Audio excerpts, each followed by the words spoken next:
Шындыққа әркімнің ақ бар таласы. Қазақстандағы факт-чекинг және медиа сауат подкастына қош келдіңіздер. Сәлем достар, қайырлы күн, қалдарыңыз қалай? Бізде Шындық подкасттың кезекті эпизоды, кезекті саны. Бүгін бізде қонақта журналист-редактор, медиасыншы, енді журналистер арасында өзінің телеграм-каналымен танымал, қатал редактор телеграм-каналының авторы Болатбек Мұхтаров. Болатбек, студиямызға қош келдіңіз, офис. Рахмет. Енді сені шақырып отырған себебіміз қазіргі таңда журналистер арасында енді көпке топырақ шашпай қойын. Әсіресе сайттағы журналистер арасында өте үлкен проблема ол рейтинг мәселесі, болмаса кликбейт тақырып, болмаса аударма жөнінен мысалға көптеген әртүрлі қателер болып жатады. Енді осы туралы өзіңмен біраз шер тарқасып сөйлескім келді. Сондықтан өзіңді осы жерге шақырған себебім де осы. Жалпы журналистке немесе журналист болам деген адамға басты нені сен білу керек? Қалай ойлайсың өзің? Бастапқыда. Қазір журналист болам деген адамға білім алуға мүмкіндік те, ресурс та көп, иә? Үйрететін мектептер де бар, редакциялар да бар. Бірақ осы салаға келгенде сол жердегі редакция адамға ең болмағанда негізгі принциптерін үйретеді, иә? Журналистиканың негізгі принципі. Мынау материалыңда бір мәселеге қатысты екі көзқарас болу керек, егер дауласушы тараптар болса екі жағы болу керек деген сияқты осындай негізгі нәрселерді үйретеді. Бірақ біз кейде ойлаймыз, осындай нәрсе айтылып, осындай салада адамдар біраз жыл жүргеннен кейін, редакция қызметін дамытқаннан кейін ондай проблема болмау керек деп ойлаймыз. Бірақ өкінішке қарай біздің салада сол журналистің негізгі принциптері бұзылатын, негізгі талаптарға сай келмейтін нәрселер алдымыздан шығады. Біз соны айтып отырамыз. Кейінгі кездері интерньюстың қолға алуымен медиасын деген жаңа сала дамып жатыр. Бұл енді қолға алынған жаңа жоба шығар, бірақ сын ол бұрыннан бар, ол болу керек, ол сондай институт. Ол жаңағы медиа егер өзін өзі реттеу керек болса, ол соның бір инструменті. Өзін өзі реттеудің инструменті. Ол бұрын да редакциялардың өз ішінде болса, бұл енді бізде мысалы бір елдегі жалпы медиаға арналған институт, инструмент болуы мүмкін. Сонда негізі журналист болам деген адам үшін негізгі білу керек нәрсе ол журналистік принциптерін білу керек, аха? Иә, журналистика. Принциптер бар. Объективті болу керек. Егер кейінге жүгіріп өзімнің тәжірибемді қарасам, мысалы, ол кезде бізге осындай жаңағы журналистер этикасының халықаралық хартиясы бар, жаһандық хартиясы, немесе осындай журналистік кәсіби этикасының осындай құжаттар бар, халықаралық құжат бойынша мынадай, халықаралық құқық бойынша, немесе біздің Қазақстанда қабылданған мындай деген сияқты болған жоқ. Онда ешкім айтқан да жоқ болса да. Бірақ бұл кәдімгі практикалық білім ретінде бізге айтып отырды. Осылай істе деген сияқты. Уақыт өте келе ол кәдімгі былай үйренетін. Кейін қазір бар. Бірақ қазір де біз адамдарға айтпаймыз, осындай құжаттар бар, сен оның бәрін қарап шық, осыны біл, осындай принциптер осындай деген сияқты. Оны кейде сөйтіп заңды сұрақ қойып жататын адамдар да бар да. Мысалы, мен таңертең тұрып кешке жаңағы репортажым жүгіріп бара жатқан кезде мен оны қай кезде қараймын деген сияқты сұрақ қоятындар бар. Ол енді ондай жағдайда біз жаңағы құжатты жаттап ал демейміз ғой, жаңағы теорияны жаттап ал, осындай ескер деген сияқты. Бұл кәсіби дағды сияқты, кәсіби білім сияқты адамның өзінде болу керек деп ойлаймын. Енді этика деп жаттың өзің. Мысалға бізде этика түсінігі халық арасында мынадай бір түсінікке ие да этика. Өзіңді жақсы киіну, өзіңді жақсы ұстау, өзіңді жақсы алып жүруің, жақсы сөз сөйлеуің деген сияқты да халық арасында сондай бір жазылмаған түсінігі бар этиканың. Енді журналистика этикаға байланысты қандай да бір сипаттамасы болмаса халықаралық нормалар бар ма? Именно осы журналистика этикаға байланысты. Иә, дұрыс сұрақ. Жаңа жазылмаған ережелер деп дұрыс айттың. Бізде сол айтып отырғанымыз сол. Ең болмағанда жазылмаған деген ол енді тәжірибемен осы кәсіби білім дағды болып адамда болу керек та, егер осы салада жүрсе. Сол сияқты қазір жазылған ереже де бар да, құжаттар да, басқасы да, талаптар да, және жазылмаған. Енді медиа этикаға байланысты айтсақ, редакцияда ең болмағанда жаңағы сен ол жазбаша бір құжаттарды оқып қарамай-ақ қой, бірақ ең болмағанда бір адам болу керек па сонда? Осыны сен қарап отыратын. Ең болмағанда жол апатына ұшыраған адамдың қанды немесе басқа нәрсені эфирге шығарма деген сияқты, баланы көрсетпе, бетін блюрлап шығар, жаңағы осындай қайғылы жағдайларға басқаға ұшыраған аты жөнін, жеке мәліметтерін, басқа нәрселерді жариялама, болмаса біреуге зиян келтіретін нәрселерді айтпа деген сияқты нәрселерді ол біз жазылған нәрседен өз басым мысалы бір жазылған нәрседен оқып емес, сол практикадан үйрену. Иә, ол практика, ол өзің түсінгеннен болған нәрселер да. Біреу үйреткеннен мүмкін сондай. Енді бізде мысалы қазір телевизорды қосып қалсаң, енді қазір телевизор өзі неден кетіп бара жатыр. Былай айтқан кезде көп ешкім көрмейді. Әке-шешем үйге барған кезде көрмейді. Бәрі сол соткаға телмірген. Сонда да енді телевизор қосып қалып бір жаңалық көрейін десең, анау аты кетті, мынау терезеден секіріп кетті, мына жерде осындай авария болған, бір еркек аяғын кесіп алған, болмаса осындай жаңалықтарды сотканы ашып оқиын десең, инстаграмды ашып қалсаң сайттарды, ол жерде дәл солай анау сөйтіп қапты, мынау бүйтіп қапты дейді. Мысалға енді айтады ол жерде кейбір журналист достарына, мысалға айтасың ғой, сен басқа да тақырыптарды қамтысашы, мысалға ағартушылық бар, бағанағы білім, ғылым бар, саласы бізде пустой жатқан, қазақшадан неше мысалға денсаулық саласы, салауатты өмір салты деген сияқты. Айтады, ой, оны ешкім оқымайды дейді. Мысалға сен жазасың салауатты өмір туралы, бүйтейік, сөйтейік, мына жерде мынандай денсаулыққа мынандай зиян келеді, оны ешкім оқымайды дейді. Не үшін мына жерде мынаны ғана оқиды дейді. Мына бір адам өлтіріп кетті, зорлап кетті деген ақпараттар бар. Бұл жерде кім кінәлі? Халық кінәлі ма? Ақпарат таңдап оқитын, әлде журналист па бір дұрыс ақпаратты бере алмай отырған? Бұл негізі дұрыс түсінік емес. Бұл жаңағы біз медиа сауат деп кейін атай бастадық. Бұрын оның бәрі журналистік білім сияқты айтылатын, жаңағыдай редакцияда оның бәрі айтылатын, сондай болу керек. Бір талапқа, салаға, кәсібіңе қатысты міндетті талаптар болатын.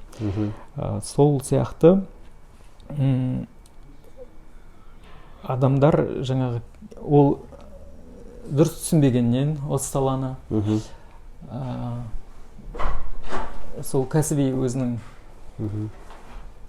кәсіби ерекшеліктер, талаптарды, білімдерді басқаны білмегеннен де ойлаймын. Редакцияда біреу айтпағаннан жаңағының бәрі ол дұрыс емес түсініктен болған нәрселер. Мысалы оқырманға осындай нәрсе қызық, сондықтан мен біреудің жеке өмірін көрсетем, немесе осындай қанды жаңағыдай нені көрсетем деген сияқты. Бір кездер сондай жаңағы саржағал басылымдар дейді ғой, сондай айтқанша, бірақ оның өзі бәрі айналып келгенде сол медиа сауатты, ақпарат құралдары бойынша сауатты білмеуді, ақпаратты қолдануды, ақпаратты басқаруды білмегеннен болып, кейін жаңағы өзінің әріптестеріне, қарамағында қызметкерлерге, медиа басшыларының басқаша түсіндіруінен болған нәрсе деп ойлаймын. Айналып келгенде бұл медиа сауатқа байланысты проблема. Медиа сауатты меңгермеу. Ол медиа сауат деген бір бөлек нәрсе емес, ол осы журналистиканың ішіне кіретін сол негізгі принциптерінің бірі. Ол осы салада жүргеннен кейін оны білу керек. Ол енді мынадай проблема бар. Адамдар оның бәрін түсінуі мүмкін кейде. Бірақ біздің салада күнбе-күн бір нәрсе үйреніп отыруың керек. Кеше білмегенді бүгін білесің, кеше қате істегеніңді бүгін. Ол бәрімізде мысалы бірден бәрін керемет жасаған жоқпыз ғой. Ол әсіресе қазіргі кез бізден жаңа білімді күнбе-күн алып тұруды талап етеді. Сондықтан кейбір категория болуы мүмкін, ол бәрін түсініп отырады, бірақ былай істеу мүмкін. Мен осы салада 20 жыл істедім, 30 жыл істедім, мен өмір бойы осылай істеп келе жатырмын деген сияқты, маған басқалар ақыл айтпасын деген сияқты, я болмаса психологиялық бір себебі де болуы мүмкін. Мысалы, ол бәрін түсінеді, бірақ кейінге баруға барғысы келмейді. Өйткені ол осы кезге істеп қойғандарын прямо жаңағы соған байланып алады да, мен осылай жазғанмын, осылай істеген, енді осы позициямда қалам деген сияқты. Олай емес, ол ештеңе қылмайды, дұрыс болмады, қате болды, оны мойындап алға қарай жүре беру керек. Енді осы медиа сауат мәселесі бойынша, мысалы журналистерге өзің айтып отырсың, өте керек нәрсе, ол бір сырттан алған таныс емес нәрсе емес, күнделікті өзінің жазып жүрген материалдарында болмаса кездеседі. Бізде енді кезінде университетте үйреткенде былай үйретті да, мысалы журналистте дін жоқ, журналистте нәсіл жоқ, журналистте ұлт жоқ, журналистте жыныс жоқ. Мысалға да сен осыларды мысалға бөлінбей, тек объективті болсаң, мысалға бір әйел туралы материал жазсаң, сен ол жерде еркек тарапынан қарамай, болмаса бір басқа ұлт туралы материал жазсаң, сен ол жерде қазақ ретінде қарамай деген сияқты сондай бір принциптермен үйретті да енді. Ол енді бұрын осыдан 4-5 жыл бұрынғы, 5-6 жыл бұрын үйренген нәрселеріміз. Енді қазіргі таңда дайын журналистерге сонда медиа сауатты қалай үйреткен дұрыс, сонда оларға мысалға барып түсіндірген дұрыс па, әлде олар тренинг ұйымдастырған дұрыс па, мысалға әсіресе осы нәрсені білмей жатқандарға? Сол бірнеше жыл емес, енді ондаған жыл бұрын деп айтсақ, ол кезде бұндай жаңа медиа сауатты дамыту жолға қойылмаған шығар ол кезде, бірақ ол кезде біз біраз жалпы нәрсе айттық, енді нақты нәрселерге көшсек, бұл адамның өзіне де байланысты, өзіне де тірелетін жағдайлар бар да. Мысалы, соны ешкім үйретпесе де, біз жаман ұлт болмайтын, жаман адам болатын, егер біреу бір қылмыс жасаса, ол орыс болғаннан, қазақ болғаннан, басқа бір болғаннан емес, ол сондай жаман адам болғасын, мысалы, деген сияқты. Оны сөйтіп түсіндік. Тағы бір нәрсе айта кетейін, ойыма келіп тұрғасын.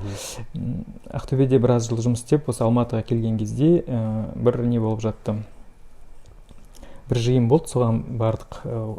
Ұйғыр жігіт қазақ қызын зорлады деген мәселе бойынша жиынға барған. Сол жиын болды. Сол кезде барсақ, жаңағы бір қоғам қайраткерлері жиналған, дін өкілдері, саяси партия бар, бір саяси партияның өкілі есімде сол жерде болған. Солар жаңағы бәрі талқылап, бірақ бәрін айтып атқан сол жаңағы не. Алматы облысында болған жағдай осындайдан кейін енді қазақтар көтерілуіміз керек, бүйтуіміз керек, сөйтуіміз керек деген сияқты. Сол жерде біраз журналисттер жиналған,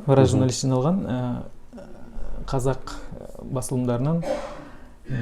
Мен әлі түсінбей жатырмын. Өйткені ана жерде мен факт алу үшін келдім ғой. Сөйтсек, ол жерде факт алатын ешкім жоқ. Ол жерде просто сөз екен, жай ғана. Факт, мысалы, полицияда. Оны бар анықтау болады. Енді одан кейін мен тағы заңды сұрағым туады. Жарайды, осындай жағдай болған екен, бірақ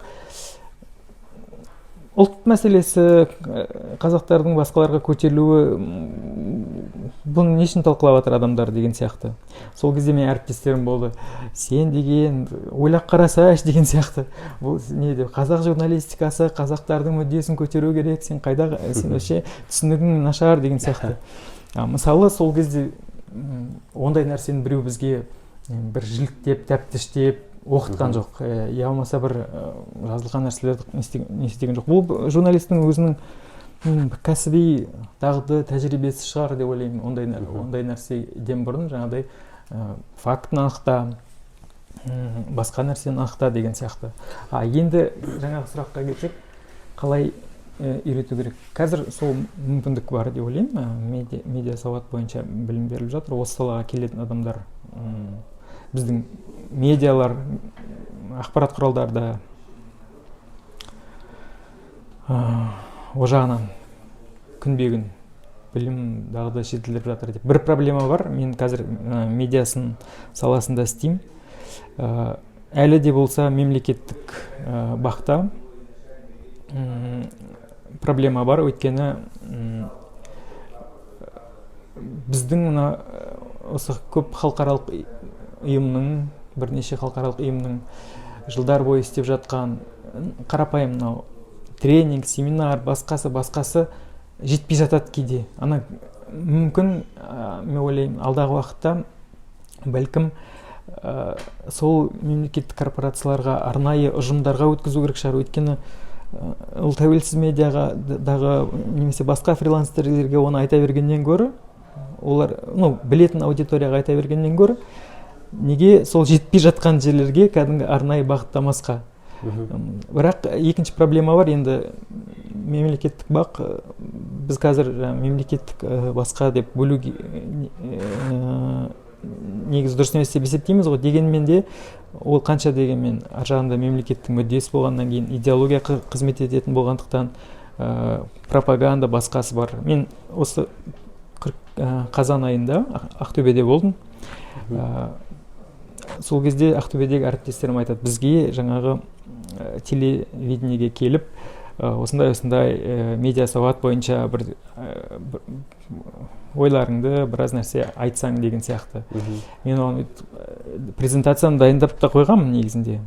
Бірақ ойлап қарап, жаңалықтар выпускасын қарағаннан кейін ойлаймын, ол жерде енді облыс әкімі не істеді, облыс әкімі бүйтті, облыс әкімі анда барды, облыс әкімі ана аудан деген сондай материалдарды жазып жүрген адам, енді олар сондай ситуацияның құрбаны, сондай ситуацияда жүр. Оған сенің басқа нәрсе айтқан көмектеспеуі мүмкін. Сол жағынан кішкене бүйтіп жайлап түңілдім де ойладым, жоқ, мен ол бәрібір сіздерге практикаға қажет емес та, ол кісілерге деген. Басқа нәрсені былай айтуға болады. Теория түрінде айтуға болады, басқа нәрсе. Бірақ ол егер ол практикада жағдай басқа болса, оны айт не айтпа не. Сондықтан сондай проблема да бар деп ойлаймын. Сондай мемлекеттік басқа мүддеге қызмет етіп жатқан кезде ол ескерілмейді. Ол пропаганда не, манипуляциясы, стереотип, басқасы деген сияқты. Мүмкіндігінше айтуға тырысамыз енді. Енді осыған байланысты менде де бір қызық оқиға есіме түсті. Бағана өзің айтқан, жақында біз министрлердің, әкімдіктердің, болмаса тағы басқа нелердің баспасөз хатшыларымен кездесу болды да, біз соны ұйымдастырып, бізді шақырып тренер ретінде. Біз барып енді өз бар білгенімізді айтып, ол жерде журналисттер тарапынан, мысалға біз білеміз ғой, баспасөз қызметтері не істейді, қандай қателік жібереді, соны айтайық, опыт бөлісейік деп бардық. Сол кезде мысалға олар енді көбіне баспасөз саласындағылар экс-журналисттер, бұрынғы журналисттер көбіне соған барады да, жатады, сол жерде істейді деген сияқты. Мысалы, сол жерде қызық болды да, айтады, неге біздің нені оқымайды пресс-релиз, олардың нелер әкімдіктері, мысалға, министрліктің адамдары, комитеттер сұрайды екен, неге оқымайды біздікін, неге біздікін, сендер дұрыс жазамай айтсыңдар дейді. Сол айтамын, қайсы бір мәтініңізді оқыңызшы деймін, ол айтады тұрады да. Мысалға бір тақырып бересің, осындай сенің министрлігің көшет отырғызды, 30 көшет. Осыған байланысты ал енді пресс-релиз жаз дейсің. Біздің мақсатымыз пресс-релиз үйлету да, нормальный халық оқитындай. Ол тұрады да жазады, ойбай, осындай елбасымыздың жасыл бір бәлесінің арқасында, осындай көрегендігінің арқасында 30 көшет отырғызылды, бұл рухани жаңғыру аясында бір бәле дейді да. Біз оқыш деймін, оқыды. Сосын тұрады, айтамын мен, қалай оқиды адамдар? Өзі адамдар қазір ондай нәрседен қашады. Оның үшін рухани жаңғыру, елбасының көреген саясаттың арқасында, облыстың бір бәлесінің арқасында, анау деп өзі бір кішкентай бір тақырыпты кәдімгідей ондай бір нелермен қосып тастадыңыз деймін да, айтамын да. Ол кім оқиды, оны ешкімге қызық емес деймін. Мысалға да сол сияқты да бағана өзің айтып отқан Ақтөбедегі облыс әкімі бүйтті, облыс әкімі сөйтті дегенде мысалы. Бұл мәтінге қазір кейінірек келетін шығармыз. Жаңа тағы бір мысал, әріптесім сол кезде хабарласып қалды, ана телевизор қосылып тұр екен, сосын айтып отыр, ана көрдің ба, біздің жаңалықтар болып отыр, соны қарада, кейін бізге маған обязательно оны жазып жібер деген сияқты. Мен вообще сын айтқым келмейтін, өйткені біз басқа, ол басқа нәрсе болуы мүмкін да, сондықтан оны сын айтпауға тырысамын. Бұл жерде ондай ситуацияда жүрген олар сөйтіп жазуға мәжбүр шығар, да, сондықтан бұл көмектеспеуі мүмкін. Сондықтан жаңағы сын айтпаймын деп ойладым, бірақ соны телефонмен сол кезде ұстап қалды да, соны жазып жібер деген сияқты. Сол кезде бір сюжет көрдім, андай не, бір ауылдық округтың әкімі келген екен Ақтөбеге, акиматта соны жазып алған. Сол жерден жаңа айтып жатыр, сол әкімді сөйлеседі, 3 рет синхронын береді, айтады, ауыл көркейіп жатыр, тұрғындар риза, тұрғындар бүйтіп жатыр, тұрғындар қуаныш дейді. Ана жерде тұрғын жоқ, акиматтың фонында тұрған жаңа ауылдық округтың әкімін 3 рет береді, сөйлетті. Сосын айттым, бұл жарайды, жаңағы нең бар, облыс әкімі тапсырмаға басқа, бірақ бәрібір журналистика деген болу керек қой. Бұл жерде сен екінші тарап жоқ па? Сен енді тұрғындардың атынан айта алмайсың, ол нәрсені деген сияқты. Сондай сынды жазып жібердім, бірақ кейін соны сынды жазғаныма өзім өкіндім, өйткені маған біраз жауап қайтарып жіберді. Осылай, даже жеке басқа да тиісетін нәрселер айтқан, но сынды түсінбегенде ол... Вот бізде қазақ журналистердің арасында сондай бір проблема бар. Сынды көтере алмайды, сынды түсінбейді. Мысалға біз кез келген адам, мысалға сын жазатын адам, оны енді жақсы болсын деп жазады ғой, жүзесін деп, анан келесі жылы ол нәрсені қайталамауға тырыссын деп. Бізде мысалға Фейсбукқа көптеген сындар көріп жатамыз, мысалға анау неге бүйтпейсіздер, неге тақырыпта мынандай қоймайсыздар десең, астына коммент жазып, қырылып, өзін ақтап, болмаса жазып жібереді, сен мен неге жекеме жаза салмадың, бұны халыққа жариялаған дұрыс емес деген сияқты да. Сондай бір журналистер арасында сондай бір не бар? Проблема. Бірақ жаңағы енді көбі жаңа жеке басқа тиісетін сын айтқан жоқ, бірақ дегенмен бір басқа нәрселер айтқан, мысалы ол аға буынның ойы қазір басқа деген сияқты нәрселер айтқан да. Бұл жерде білмеймін, кім аға буын, оны әлі анықтау керек.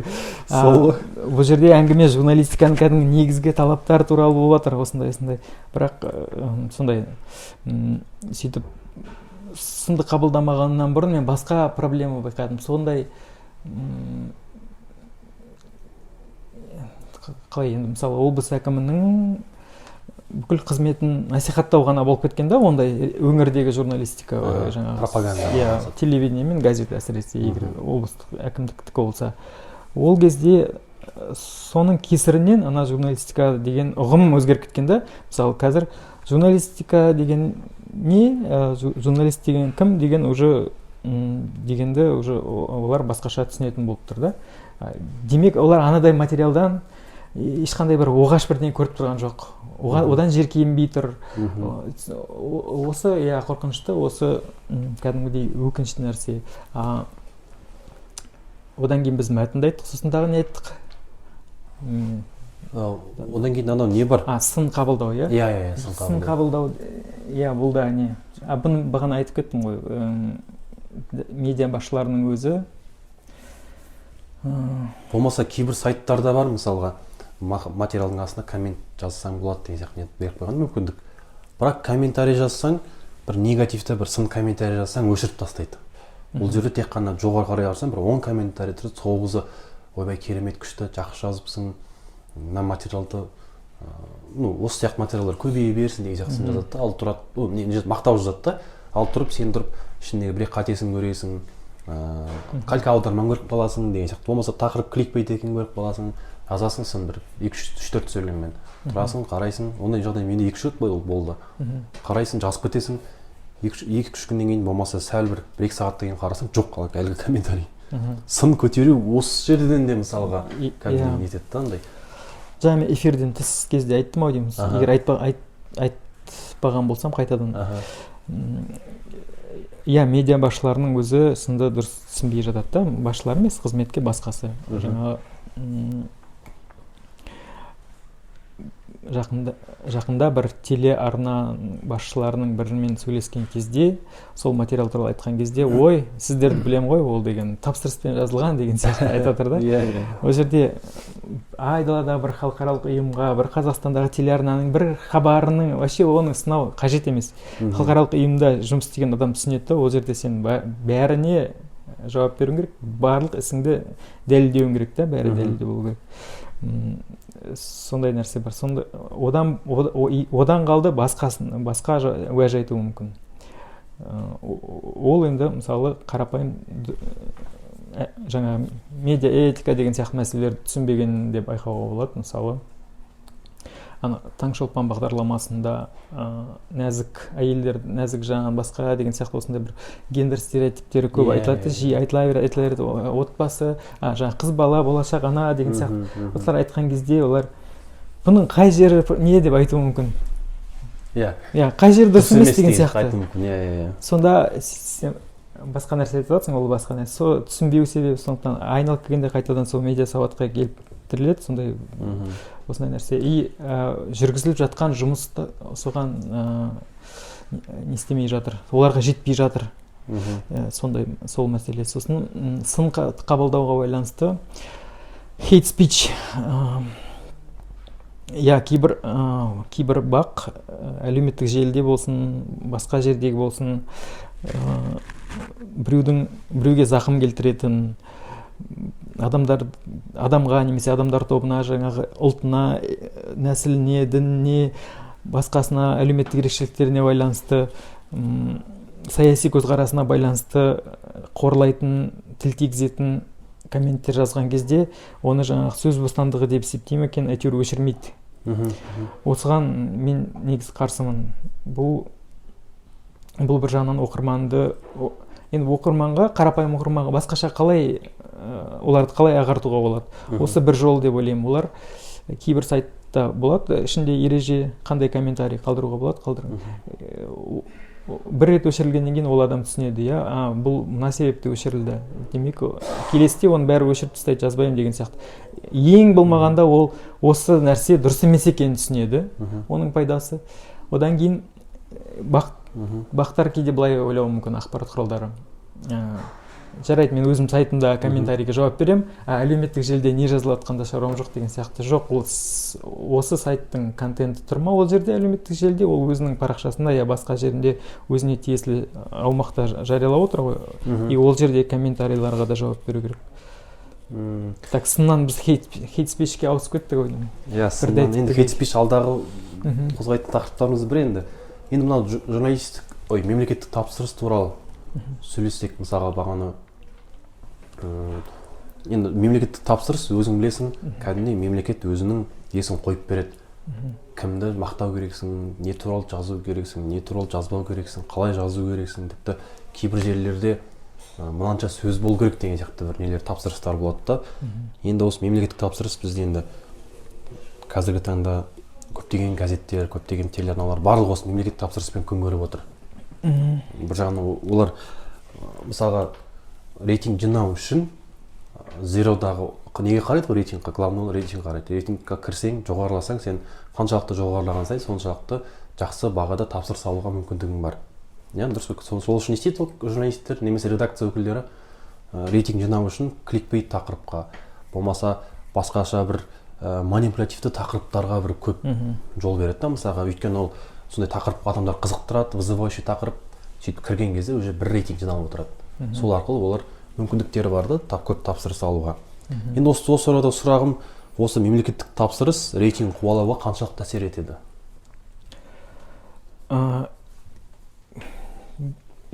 Тендерде көп жаңағы конкурстан өту үшін солай істейтін шығар, бірақ бәрібір айналып келгенде медиа, не үшін медиа болып отыр, егер оның сондай кәсіби принциптерді ұстайтын ұстанымы болмаса, табанды көзқарасы болмаса, қазір басқа да мүмкіндіктер бар. Одан бұрын бірте соны сондай негізгі талаптарды ұстана отырып бәсекелесуге болады ғой. Мысалы, қазір оның шешімі бар. Мемлекеттік тапсырыспен жасалған материалды кәдімгі журналистикадан кәсіби адалдық үшін көрсетіп қойға болады. Міне мынау мемлекеттік тапсырыс аясында жасалған. Бұл деген сөз, мысалы, ол жерде мемлекет оған талап қоймауы да мүмкін. Демек, басқа нәрсе не деген. Енді біздегі сондай қиын жағдай кезінде мемлекеттік тапсырыс журналистиканы әбден сондай бір бетіп жаншып тастаған кезде де мүмкіндікті қарау керек та. Ана Екатерина Шульманның айтқаны бар ғой, мүмкіндігінше былай бару керек та. Егер мемлекет оған тек осындай тақырыптар жаз, егер мынадай тақырыптар жазба деп жатса, жарайды, онда енді ол түсінікті, енді ол значит цензураның шеңберінде қалып тұр. Ал егер тек мемлекеттік тапсырыс алған материалдарға ғана жауаптысың, соны жарияласаң болды деген болса, онда басқа нәрсені өз журналистика талаптарына сай қалағанша жазуға болады. Бірақ кейде түсініксіз нәрсе солында да. Мемлекеттен ондай қатаң кәдімгі цензура қоймаған медиалардың өзі сөйтіп ол бір самоцензура сияқты ма, әлде өздері соған үйреніп қалған, өздеріне сол ұнайды. Ол жерде өзін өзі реттеу мәселесі, ана кәсіпке өздерінің көзқарасын білдіреді ол. Олар біріншіден қаншалықты түсінетін, қаншалықты адал екен. Вообще сондай басқа да кәсіби ерекшеліктерінен хабар береді деп ойлаймын осы нәрсе. Енді бұл жерде менің ойымша бір ақпарат министрлігі бір не қою керек сияқты. Мысалға ақпарат министрлігі сол мемлекеттік тапсырыс беретін, бағана тендер жасайтын ішкі саясат басқармалары болмаса бағанағы облыстық әкімдіктерге бір талап қойған кезде, сендер редакцияның ішкі қызметіне, ішкі саясатына, ішкі кухнясына араласпаңдар. Сондай мынандай талап қоймаңдар. Бұл цензураға қайшы деген сияқты сондай бір не айту керек сияқты. Қателеспесем солай формально бір мәлімдеме болды ау деймін. Біз ондай араласпаймыз деген сияқты. Өйткені бізде конституция бар ғой, жаңағы шығармашылық еркін, цензура тыйым салынады деген сияқты. Ну, де юре бар әйтеуір. Де факто. Сол мемлекеттік тапсырыс өте сондай бір. Бірақ мен оптимизмін, енді біз келе жатқан сияқтымыз. Басқа да ақпарат құралдары сондай талап етіп еркіндікті. Енді бізде де еркіндіктің де еркіндігі бар ғой.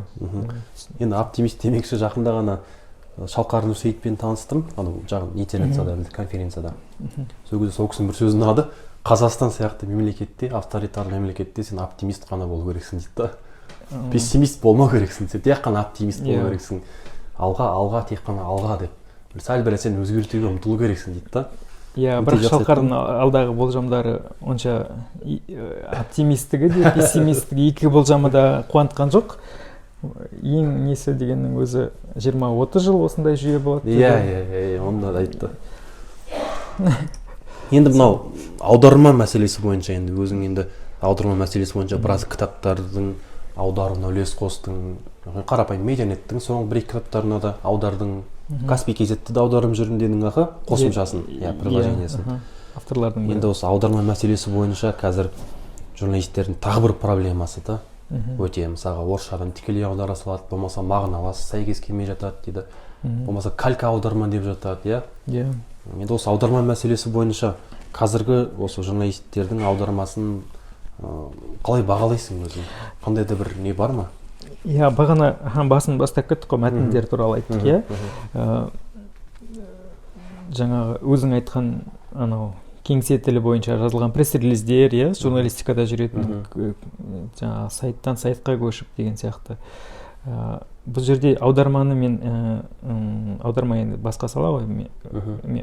Аудармашы, өзімді аудармашы деп есептемеймін, және ол журналистикаға былай тікелей қатысы да жоқ.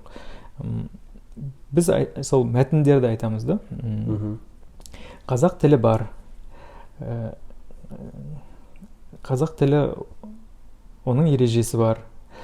Мысалы, басқа тілде жазу деген өз журналистиканың негізгі бір құрамдас бөлшегі ғой, негізгі да жазу деген нәрсе. Ол басқа тілдерде, мысалы, орыс тілі ма, ағылшын тілі ма, осы тілдің ережесін сақтап жазу деген бар. Сол сияқты бізде қазақ тілінің ережесіне сай жазылу керек та. Өйткені егер ол тілде не болмаса, ондай болмайды.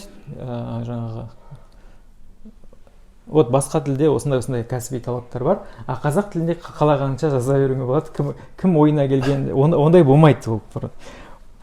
просто болмайды. Бәрібір де бір ережеге бағыну керекпіз. Иә, оның жазу. Бірақ біз мына медиада жаңағы ақпараттың түсінікті болғанына ғана көңіл аударамыз. Өйткені жаңағы баспасөз бен интернет басылымдардағы корректура ол басқа мәселе. Ол жерде бір корректураға бірдеңеге шүйлігіп жатқан ешкім жоқ.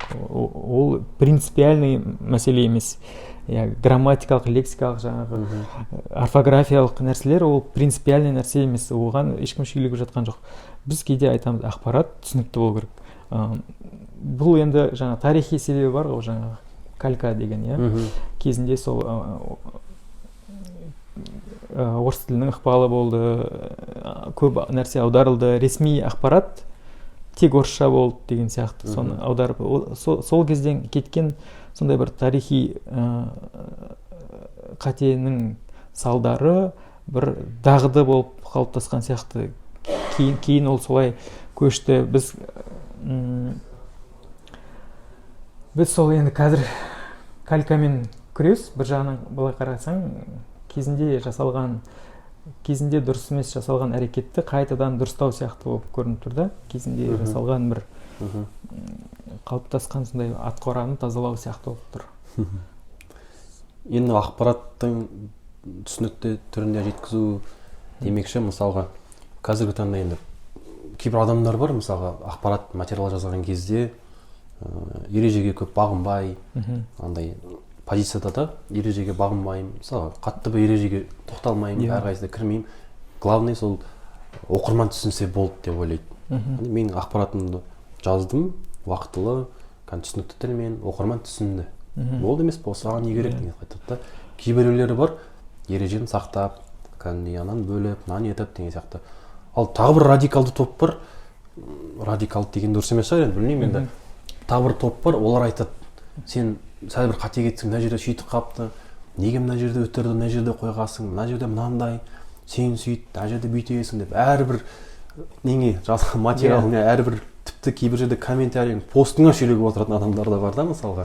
Оны түсіндім. Бұл жерде қайсы позицияны ұстанған дұрыс? Мен бұны проблема деп есептемеймін. Оның шешімі бар, ол шешімі бұрыннан бар. Ол былай редакциялар бар ғой. Сол редакцияларда жазу саясаты деген болу керек, жазу стандарты деген болу керек, көзқарас өздерін айқындау керек, дербес медиа ретінде әркім өзінікін айқындайды. Осы жазу стилі стандарты да сондай бір ішкі нәрсе ол, әркім бекітеді. Бізде сондай нәрсеге көңіл бөлмегеннен шығады да ол. Ол редакцияда өзінің ішінде өздері дұрыс деп есептейтін жазу стандартын жасаса, ең болмағанда. Өздерінің стандарты бойынша олар жазсын. Бізде мәселе сонда ғой, олар ондайды жазбай тұр да. Мысалы, бір материалы былай жазылуы мүмкін, екіншісі былай жазылуы мүмкін. Өздерінің ішінде жүйе жоқ болып тұрады. Біз, жеке өзім соны айтам. Ол жаңа бәрі тілдің абсолюттік дұрыстығы бойынша жазыңдар демейміз. Өздеріңіз реттейтіндей, өздеріңізге лайық, өз редакцияларыңызға арналған жазу стандартын бекітіп, сол бойынша бірізге келтіріп жазыңыздар деген. Мен сондай көзқарастамын жеке басым. Мен жақында енді осыған байланысты сөз түзер деген кітап шықты. Мен хабарым жоқ. Сөз түзер ме? Осы сияқты бір кітап шықты. Мен ол кітапты оқымаппын. Таба алмадым. Мен де оның PDF версиясын бір рет қарадым, таппадым. Бірақ сондай бір ақпарат министрлігі сондай бір кітап шығарғанын көрдім, бірнеше жерден көрдім, суреттерін көрдім. Енді осы сияқты кітаптар, мысалға, журналисттер, мысалға, бағана өзің айтып отырсың, редакцияда, мысалға, біреу былай жаса, ішкі бір жүйе жоқ, қалыптаспаған деген сияқты. Осы сияқты кітаптар сондай жерде көмек бола ала ма? Егер пайдаланушы құрал ретінде. Егер олар сол мәселеге көңіл аударып жазу бір ізді болсын, осы қазақ тілінде жазудың бір ортақ жаңа әркім жан жаққа бытырамай я болмаса білгенінше ойына келгенше жазбай осындай жүйеге келсін деген, ол бір жағынан ол кәдімгі қазақ тіліне деген де не ғой, құрмет, иә. И дамыту, насихаттау, ондай нәрсе көмектеседі. Ондай нәрсе көп. Мысалы оқулық бар, басқа бар, иә, одан бұрын кейде одан бағынбай былай қатып қалған ережелерге бағынбайтын, бірақ логикасы дұрыс нәрселер бар да, осы жазу стандарты ретінде пайдалануға болатын. Мысалы, жаңағы Назгүл Қожабек айтатын, Назгүл Қожабектің каналы, ол жазған контент басқа. Осындай нәрселерді де жазу стандарты ретінде пайдалануға болады, иә. Болатбек, рахмет онда сізге.